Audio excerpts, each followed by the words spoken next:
Catherine Mercier, bonjour. Bonjour Yoann. Alors vous êtes psychologue pénitentiaire et éleveuse de pur sang. Et donc vous travaillez soit avec des prisonniers, soit avec du public, Oui. avec vos chevaux, c'est-à-dire? C'est-à-dire, alors je suis psychologue, j'ai été pendant 30 ans effectivement dans l'administration pénitentiaire, que j'ai quitté depuis quelques années maintenant. Et pour autant, je continue à beaucoup intervenir dans ce cadre-là, justement avec les chevaux. Alors, j'interviens toujours avec 2 juments parce que pour moi, je me suis aperçue, les chevaux sont des animaux sociaux et il ne me viendrait pas à l'idée d'intervenir qu'avec un seul cheval. Donc en fait, c'est les juments un petit peu qui vont venir questionner, j'aurais envie de dire, les personnes détenues, que ce soit des femmes ou des hommes d'ailleurs. En fait, ils vont d'abord à la rencontre, je donne un petit peu des éléments d'éthologie du cheval, effectivement, et je leur fais réfléchir sur, nous sommes quoi en tant que mammifères. Alors ça réfléchit beaucoup, est-ce que nous sommes des proies, est-ce que nous sommes des prédateurs? Donc le plus souvent ce qui vient, c'est effectivement nous sommes des prédateurs. Certaines fois il y a, ah oui mais non, aussi nous pouvons aussi être des proies, oui effectivement. Et du coup le cheval c'est une proie certes, mais c'est pas une proie H24. Et puis ce sont des proies mais qui ont aussi beaucoup de puissance. Et comment justement trouver cet équilibre entre la prédation, d'aller prendre chez l'autre, puisqu'en général en milieu carcéral il s'agit bien d'une attaque au lien qui s'est passée, qui a auguré de l'incarcération. Donc comment ne pas aller prendre mais trouver l'équilibre entre inviter, s'ajuster à l'autre, est-ce qu'il est consentant ou pas, et comment pour moi c'est aussi plus confortable quand j'invite l'autre plutôt que d'aller me saisir de ce qu'il a. Ce qu'il a lui. Ce qui est un principe qu'on peut très bien appliquer à la vie de tous les jours, c'est ça, à la vie complètement, d'entreprise. complètement. La société humaine oui, est quand même une oui. société avec beaucoup de violence. C'est ça. Donc, et c'est une société où effectivement le lien est primordial, où il y a beaucoup d'attaques du lien, mais aussi où il y a, on peut le voir dans des situations de crise, des beaux liens qui peuvent se créer, des liens de soutien, d'empathie. Donc les chevaux là viennent aussi nous enseigner par rapport à ça, puisque de fait ils sont, alors empathiques, je ne sais pas si on peut parler de ça, puisque l'empathie ce serait de pouvoir considérer l'autre dans son environnement à la fois interne et externe.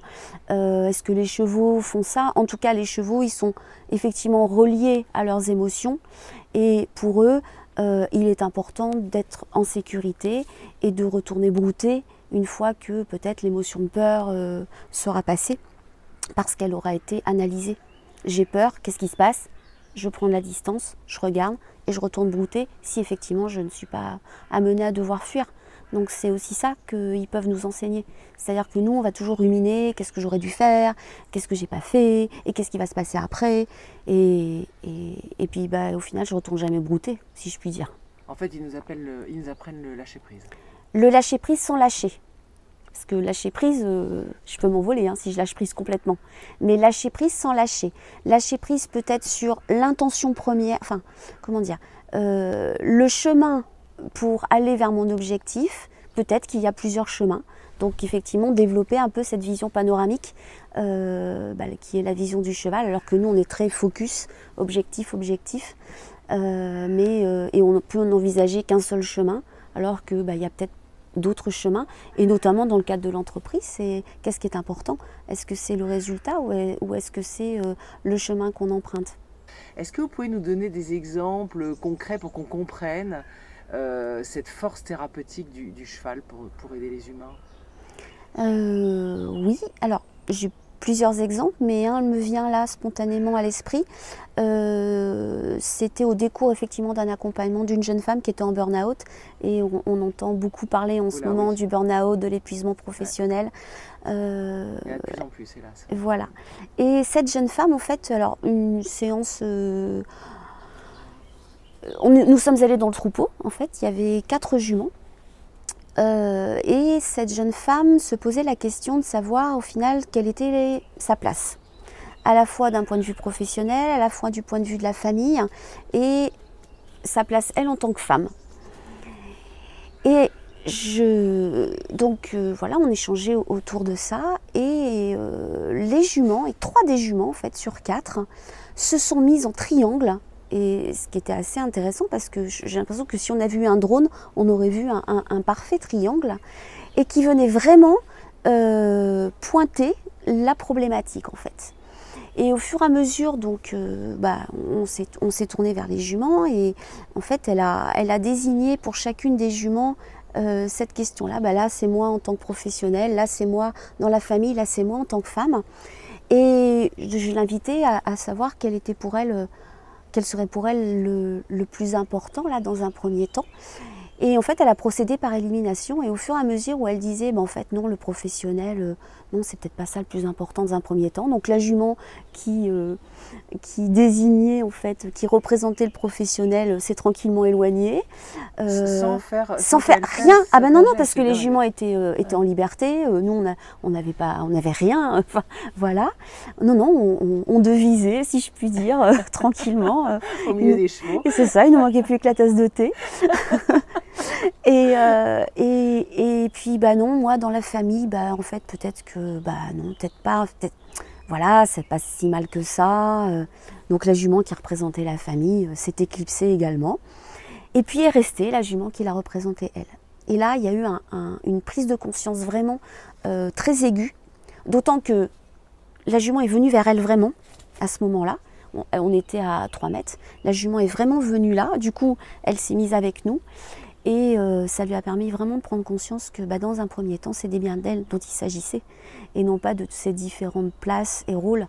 Et que c'était de sa reconstruction à elle, en passant justement par la reconnaissance de ses émotions, de ses besoins et de son système de valeurs.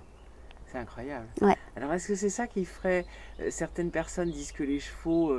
ressentent en fait par l'énergie des choses qui se passent, parce que là il s'est passé quelque chose. Il s'est passé quelque chose, probablement dans un premier temps du point de vue du sensoriel, de ce qu'elle éprouvait elle dans son corps, tout en parlant de ce qui l'animait ou de ce qui ne l'animait plus, si je puis dire. Et puis du coup l'émotionnel arrive. Donc là, dans mes souvenirs, c'était effectivement de la tristesse, des sentiments d'impuissance, beaucoup, et puis de ne pas trop savoir en fait où elle en était. Donc vraiment ce sentiment un peu d'être aspiré dans du vide, et de comment se reconnecter effectivement avec l'essentiel d'elle-même. Et je crois que les chevaux, c'est ça, c'est ici qu'ils viennent nous convoquer en fait, sur cette espèce alors je ne sais pas si on pourrait parler, oui, comme les psychologues, de moi authentique. En tout cas, c'est ce qu'on retrouve beaucoup en milieu carcéral, ce moi authentique. En fait, au final, elles sont en train de nous dire, là, les juments, qu'on est des braves gars quand même, malgré ce qu'on a fait. Oui, c'est ça. Parce qu'en fait, en chacun de nous, il y a un enfant caché, et les chevaux, ils viennent le ressortir, cet enfant caché-là, qui est au plus près de ce qu'il est vraiment. Et après, la vie qui s'est chargée de mettre des freins, des représentations erronées.